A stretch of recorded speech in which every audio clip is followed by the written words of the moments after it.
This is my investigation of the mysteries of writing what scares you. Welcome. So I was sitting in a cafe, and I frequent this cafe pretty often. And,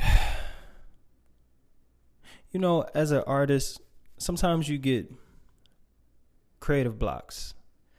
You get writer's block sometimes as a writer. What I found that helps writer's block the most is if you write what scares you. It opens your mind up and it keeps you honest. Because writer's block, I think, comes from trying to like skirt around the truth. You're still the same person you were when you didn't have writer's block.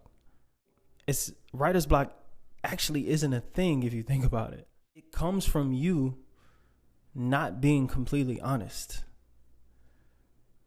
Because if you're always honest, you never have to remember anything, you know, that whole thing. It's true. And if you're always honest, you're always going to have something to talk about as an artist, as a writer. So I was sitting there in a cafe and I was just like, you know, I like to look through images. And I thought, man, it's been a minute, you know, since I've like sat and wrote intentionally. I usually like to keep things spontaneous, pretty impulsive creator, but it wasn't happening. As I was frustrated, I started to think about my problems and shit, you know. I got really, really sad. Blatantly, bluntly, not trying to be poetic, not trying to write the best thing in the world. I just started like writing how sad I felt. And when I started doing it, all these ideas came to me all of a sudden. All of a sudden, I was able to see what I was doing and notice the value in it and the purpose in it. There's no such thing as writer's block, man. If you're having a hard time coming up with an idea, just write down something that terrifies you. I guarantee you, your brain is going to open up to all these other metaphors and analogies that can articulate this fear that you have. Really interesting. Our relationship to fear as people is so misunderstood. I was having a conversation with a chick before, and we were talking about that. Like, we were talking about this concept of fear, and I think she said something along the lines like, fear is like, it monitors you. It keeps you humble, essentially. And intellectually, my relationship to fear is very brave. In conversation, when I'm speaking with another person and we're having these type of talks, I tend to lean towards I don't want to say optimistic, but it's more of like a friendship type of vibe that I articulate when it comes to fear. But in practical reality, it's not that way. When I am scared of something, I feel fear. I don't feel like, oh, welcome, fear. Hello, how are you doing? How you been? How's your uncle? No, it's like, holy shit, I'm so terrified. Oh, Lord, forgive me for saying that. I don't like saying holy shit. It's disrespectful to me. But when it happens to me, it overcomes me. And sometimes I freeze up, right, in the moment. But upon reflection, I realized that fear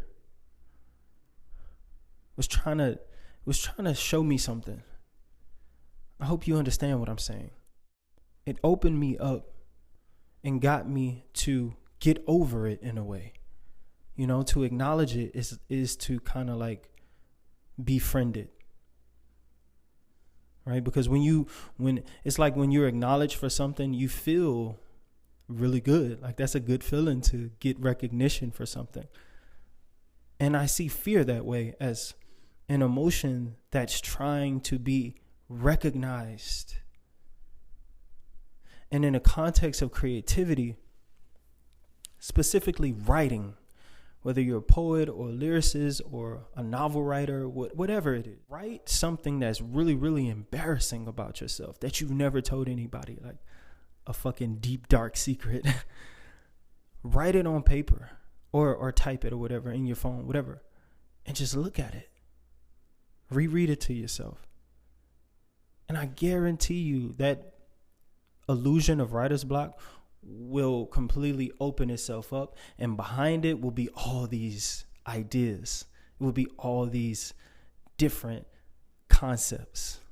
Like, oh shit, now I can like take that fear and I can use it as a metaphor to convey something else that I'm trying to say. So I think we as a people should reflect more on our relationship to fear, and it not being this cliche, you have to conquer your fears, or, you know, your fears, they're not really, you know, it's not, I'm not trying to be like that. I'm more so saying like, no, acknowledge that you have fear inside of you. Acknowledge it.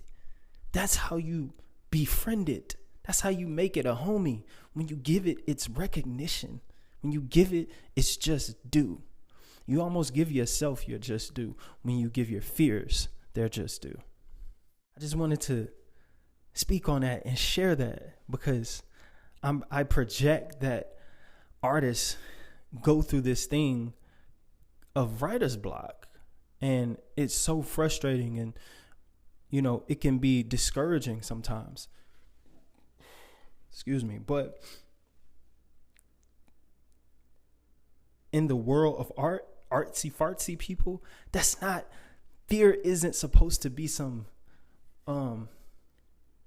like something you shove in a cabinet and close it and never open it again.